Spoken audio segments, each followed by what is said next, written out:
আমরা যে একটা বিপর্যয়ের মধ্যে আছি জাতিগতভাবে, এটি হয়তো অনেকেই অনুভব করছি আমরা। কিন্তু এই বিপদের ব্যাপকতা, এই বিপর্যয়ের ব্যাপকতা, এটি যে কত বেশি, তা কি আমরা বুঝতে পারছি? যদি বুঝতে পারতাম, তাহলে আসলে আমাদের সবার যেমন আতঙ্কিত হওয়ার কথা, একই সঙ্গে আ আতঙ্কের মধ্য থেকে আতঙ্ককে জয় করে প্রতিরোধ গড়ে তোলার জন্যে যা, যা করণীয় সেগুলা করা দরকার।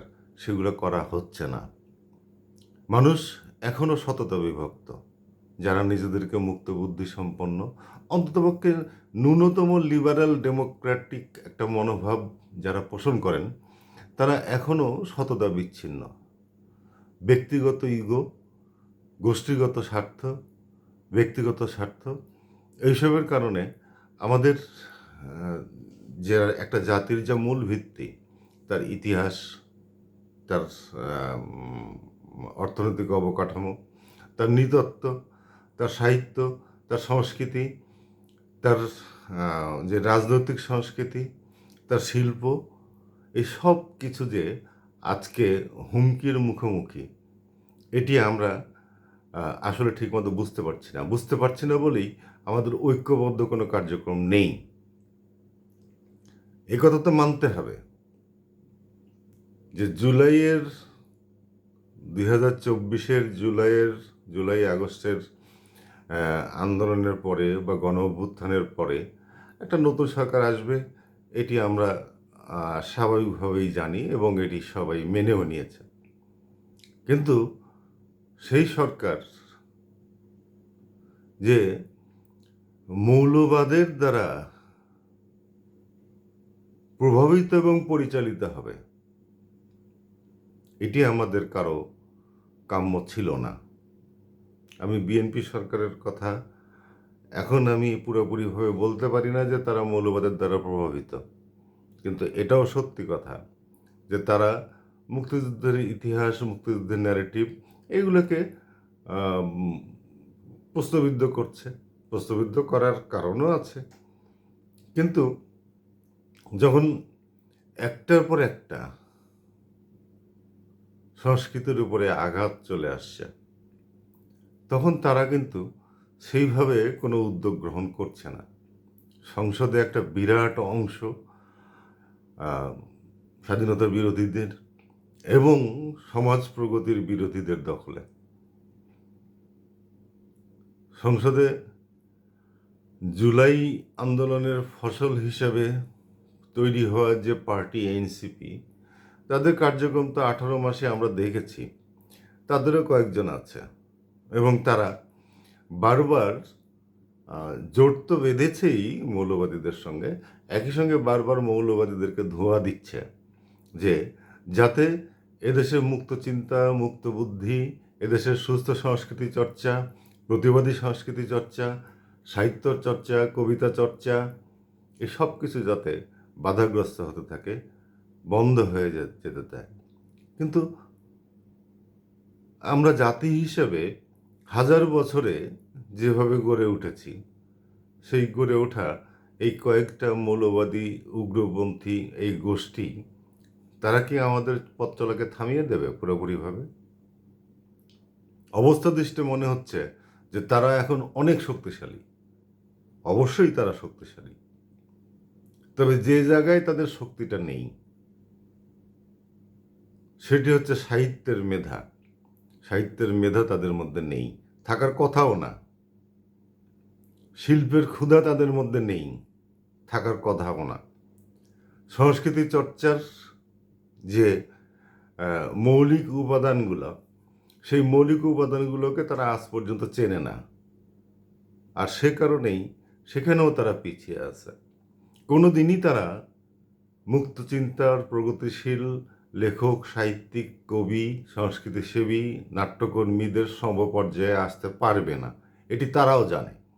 তারা জানে বলেই যাতে এই মুক্তচিন্তার লেখকরা, মুক্তচিন্তার কবিরা, মুক্তচিন্তার সংস্কৃতিসেবীরা, মুক্তচিন্তার নাট্যকর্মীরা, মুক্তচিন্তার লিটল ম্যাগাজিন কর্মীরা, তারা যাতে কাজ করতে না পারেন, সেই কারণে তারা সব সময় জোর খাটায়। তারা একটার পর একটা প্রতিষ্ঠান দখল করে নিয়েছে।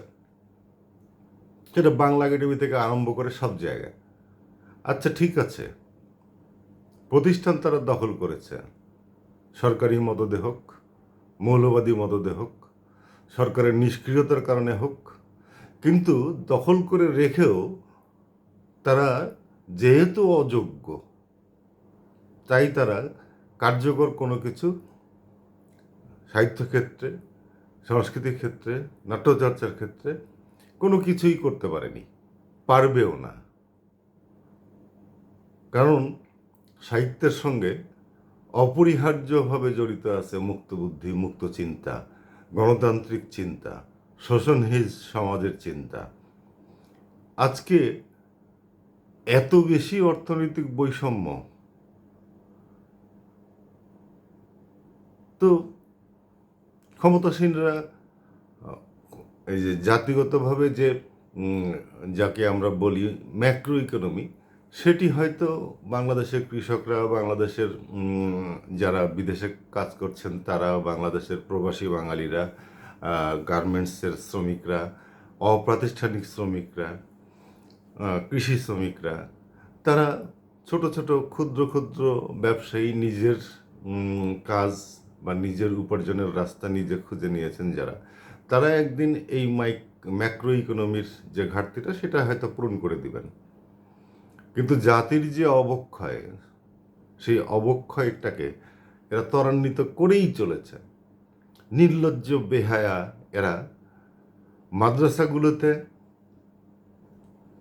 এই যে একটার পর একটা শিশু বলাৎকার, আমরা এখন জানি না যে কোন শিশুটা বলাৎকারের শিকার হয়েছে আর কোন শিশুটা হয়নি। তবে সোশ্যাল মিডিয়াকে ধন্যবাদ যে এটি উন্মুক্ত হওয়ার কারণে এই যে যেগুলো ছিল প্রশ্নের অতীত, যে মৌলানাদের নিয়ে, যে ইমামদের নিয়ে, যে মাদ্রাসা শিক্ষকদের নিয়ে আগে কখনো কোনো কথা বলা যেত না, আজ তাদের চরিত্র প্রস্ফুটিত হয়ে যাচ্ছে। তো আমাদের কাজ তো প্রধানত হলো শিল্প সৃষ্টি করা, সাহিত্য সৃষ্টি করা, আমরা সেটাই করব। কিন্তু একই সঙ্গে মনে রাখতে হবে প্রতিষ্ঠানগুলো তাদের দখলে আছে, থাকুক।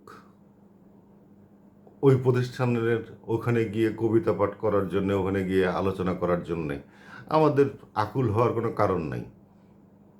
আমরা যদি কার্যকর প্রতিরোধ করতে চাই, তাহলে আমাদের প্রধান শর্ত এবং প্রথম শর্ত, ভালো লিখতে হবে।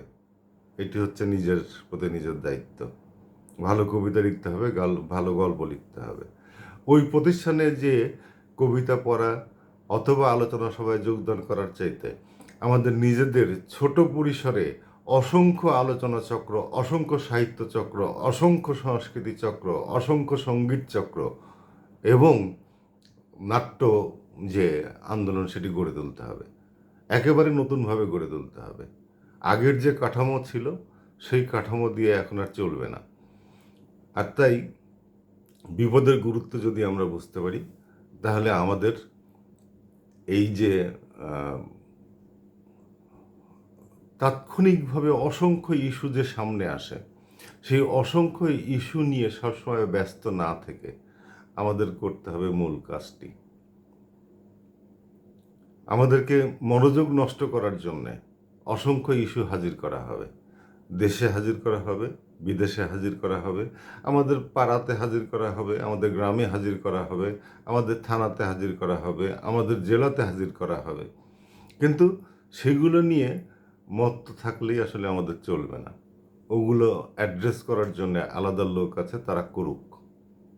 যারা সৃষ্টিশীল তাদের এখন একই সঙ্গে সংগঠক হতে হবে, এবং সংগঠক হয়ে যদি আমরা আমাদের দায়িত্ব পালন না করি, আমরা যদি আমাদের পরিবারের সদস্যদের সঙ্গে আলোচনা না করি এই বিপর্যয়ের ব্যাপকতা বোঝানোর জন্য, আমরা যদি আমাদের পাড়া মহল্লার যে তরুণ সমাজ তাদের সঙ্গে ন্যূনতম যোগাযোগ না করি, তাদেরকে যদি না বোঝানোর চেষ্টা করি, তাদের নিয়ে যদি ছোট পাঠচক্র অথবা ছোট ছোট গ্রুপ গড়ে তোলার চেষ্টা না করি, তাহলে আমরা আমাদের দায়িত্ব আসলে পালন করছি না, এই কথাটা মেনে নিতে হবে।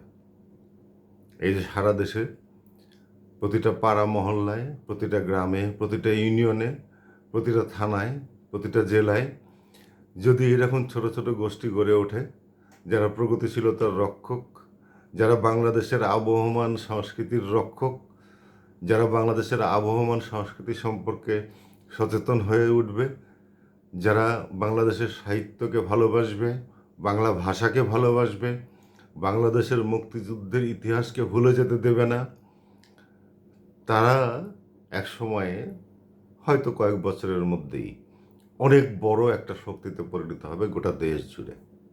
আমরা সেই আশাটা একমাত্র তখনই করতে পারি যদি এই মুহূর্ত থেকে, আজকে থেকে, এখন থেকে আমরা সেই কাজটি শুরু করি। সংগঠিত হওয়ার কাজ পরিবার থেকে। বলা হয়ে থাকে চ্যারিটি বিগিনস অ্যাট হোম। একই সঙ্গে আপনি যে উন্নত সাহিত্য এবং উন্নত সংস্কৃতি অথবা উন্নত শিল্পচিন্তার অধিকারী যতটুকুই হয়েছেন আপনি, এটি যদি আপনার পরিবারের সদস্যদের মধ্যে সংক্রমিত না করতে পারেন, তাহলে আপনি আপনার দায়িত্ব পালন করছেন না, এটি মেনে নিতে হবে আপনাকে। এবং জাতি যত পিছাতে থাকবে, আমরা তত ইতিহাসের কাঠগড়ায় দাঁড়াতে থাকবো।